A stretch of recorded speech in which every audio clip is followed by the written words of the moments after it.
Bismillahirrahmanirrahim. Assalamualaikum warahmatullahi wabarakatuh. Alhamdulillahirrahmanirrahim. Wassalatu wassalamu ala rasulillah wa ala alihi wa sahbihi wa man wala.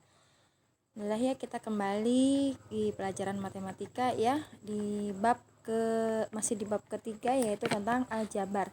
Pekan kemarin kita sudah belajar tentang unsur-unsur pada aljabar ya, yaitu ada suku, variabel, koefisien, konstanta, faktor, suku sejenis dan suku tak sejenis. Nah, sekarang Ustazah mau melanjutkan ke operasi bentuk aljabar ya. Nanti operasi bentuk aljabar ini silahkan kalian buka bukunya di halaman 68 ya.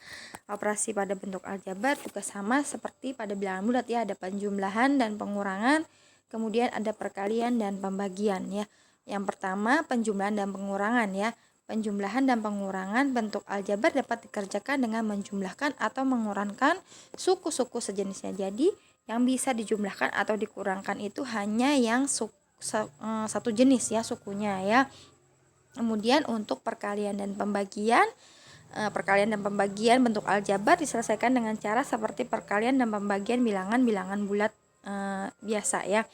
Kemudian di sini ada contohnya ya. Selesaikan penjumlahan dan pengurangan berikut ya. Situ ada 2x ditambah 3y ditambah 7x ditambah 3 ditambah x ditambah 4y ditambah 6 ya. Langsung saja kita masuk ke penyelesaiannya ya di sini ya. Nah, di sini ya untuk menyelesaikan penjumlahan dan pengurangan tadi Ustazah bilang hanya bisa yang satu jenis sukunya ya. Nah, tadi di sini 2x bisa ditambahkan dengan 7x, kemudian bisa ditambahkan dengan x ya, seperti yang ini. Nah, di dalam kurung ya. Nah, di dalam kurung ini berarti dia sudah satu jenis. Kemudian 3y bisa ditambahkan dengan 4y. Ya, 3y tambah 4y, kemudian 3 bisa ditambahkan dengan 6. Nah, maka 2 tambah 7 itu dia 9. Nah, kalau x dia sendiri di sini berarti dia itu sama dengan 1 ya. Berarti 2 tambah 7 tambah 9 tambah 1 itu sama dengan 10 ya. Ya tadi ya 10x, kemudian 3y ditambah 4y itu 7y, kemudian 3 ditambah 6 adalah 9 ya. Nah, kemudian sampai sini sudah tidak bisa dioperasikan lagi atau dijumlahkan lagi ya, karena semuanya berbeda suku ya, jadi tidak sejenis sukunya. Nah, kemudian untuk yang nomor B juga sama ya. Nah, di sini ada 4x ditambah 3y ditambah 7, kemudian kita tambahkan dengan 2x kuadrat ditambah 8y ditambah dengan 6. Nah, kita keluarkan dulu ya dari dalam kurung semuanya ya. Nah, maka jadi operasi seperti ini. Nah, di sini yang sama tadi ya, x kuadrat dengan x kuadrat kita dekatkan, berarti 4x kuadrat ditambah 2x kuadrat, kemudian ditambah 3y ditambah 8y ya. 3y dengan 8y juga ini satu jenis, kemudian 7 ditambah 6 ya. Dia sama-sama konstanta juga bisa ya, satu jenis juga. Kemarin udah Ustazah jelaskan ya, konstanta dengan konstanta itu berarti satu jenis. Kemudian di sini ya 4 tambah 2 itu adalah 6, 6x kuadrat, kemudian 3y ditambah 8y 11y, kemudian 7 ditambah 6 adalah 13 ya. Seperti itu cara untuk penjumlahan. Sama begitu juga dengan pengurangan ya. Di sini berarti 7a dikurangi 5a ya. Kemudian 9 dikurangi dengan 7 ya. Kenapa dikurangin? Karena di sini ya negatif dikali positif itu negatif, ini juga sama, negatif dikali positif juga negatif ya. Nah, makanya di sini 7a dikurangi 5a itu 2a, 9 dikurangi 7 itu adalah 2. Ya, seperti itu. Nah, untuk yang ini juga sama. Kalau kita mau mengeluarkan di dalam kurung ini, berarti semuanya menjadi negatif ya. Di belakang semua ini menjadi negatif, karena negatif dikali positif itu adalah negatif ya. Maka kalau dikeluarkan seperti ini jadinya, yang depan tetap positif ya, karena tidak dikalikan dengan negatif ini. Nah, untuk udah dikeluarkan, kemudian kita samakan yang suku sejenisnya, berarti 4x kuadrat dengan negatif 2x kuadrat di sini ya. 4x kuadrat dikurangi 2x kuadrat, kemudian 3y dikurangi 8y, kemudian 7 dikurangi 6. 4x kuadrat dikurangi 2x kuadrat itu adalah 2x kuadrat. 3y dikurangi 8y itu adalah negatif 5y, kemudian 7 dikurangi 6 adalah positif 1. Nah, seperti itu ya.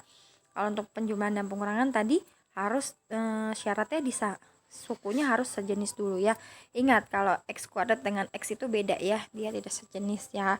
Kalau sejenis itu harus sama variabelnya dan juga pangkatnya, seperti itu. Nah, untuk yang ini contoh untuk perkalian dan pembagian ya. Selesaikan perkalian atau pembagian berikut. Ya, langsung kita ke penyelesaiannya ya. Untuk yang A, 3A ditambah 2AB dikali dengan 4B. Nah, berarti semua yang di dalam kurung kita kalikan dengan 4B. 3A dikali 4B, kemudian 2AB dikali 4B ya.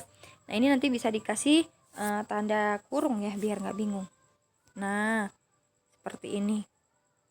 Nah, jadi ini ya, 3A dikali 4B. Nah, 3 kali 4 itu adalah 12, kemudian A kali B itu adalah AB.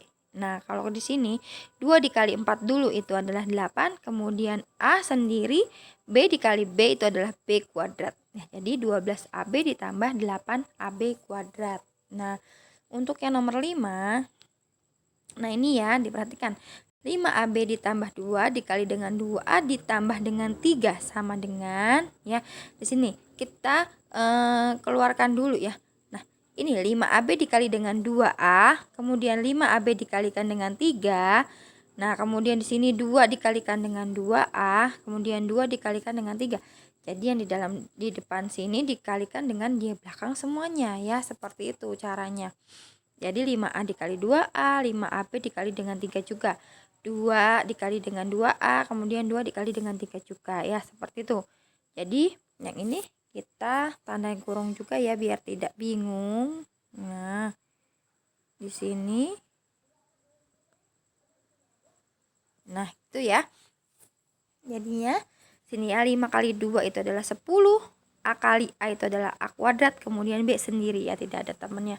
Kemudian di sini juga 5 kali 3 itu ada 15, tetap AB-nya ditulis ya. Nah, karena 3-nya tidak mempunyai variabel, jadi cukup ditulis saja, diturunkan. 2 kali 2 itu 4. Nah, kemudian A-nya juga diturunkan. 2 kali 3 itu 6. Nah, dia kan cuman konstan aja, berarti ini cuman 6 aja. Nah, di sini kita lihat ada tidak yang sejenis? Tidak ada ya. Maka cukup seperti ini aja jawabannya untuk yang B. Yaitu adalah perkalian ya, dalam bentuk aljabar. Oke. Kemudian untuk yang C, pembagian di sini ya, 8mn dibagi 4m ya. Nah, dia seperti ini. 8 dibagi 4 itu adalah 2, m dibagi m itu adalah 1, jadi nggak usah ditulis ya atau hilang. Kemudian n-nya dibagi tidak ada pasangannya, maka ditulis. Jadi jawabannya adalah 2n ya, seperti itu. Kemudian untuk yang D di sini ya, 12p pangkat 4. Nah, ini ya, Q pangkat 6 dibagi dengan 4P Q. Nah, 12 dibagi 4 itu adalah 3. Kemudian P pangkat 4 dibagi P. Nah, ingat ya, kalau dia bilangan berpangkat dibagi itu sama dengan dikurangi. Jadi kayak gini. P pangkat 4 dibagi P sama dengan, nah pangkatnya dikurangin, 4 dikurangi 1. Kan P ini adalah pangkat 1 ya. Jadi sama dengan P pangkat 3. Seperti itu ya.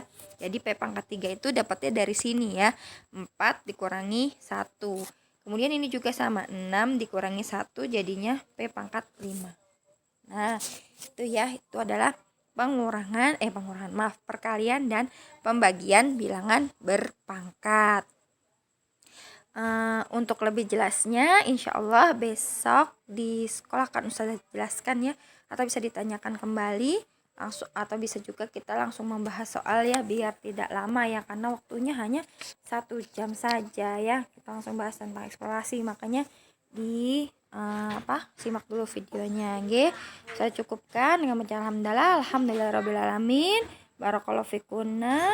Saja tutup dengan assalamualaikum warahmatullahi wabarakatuh.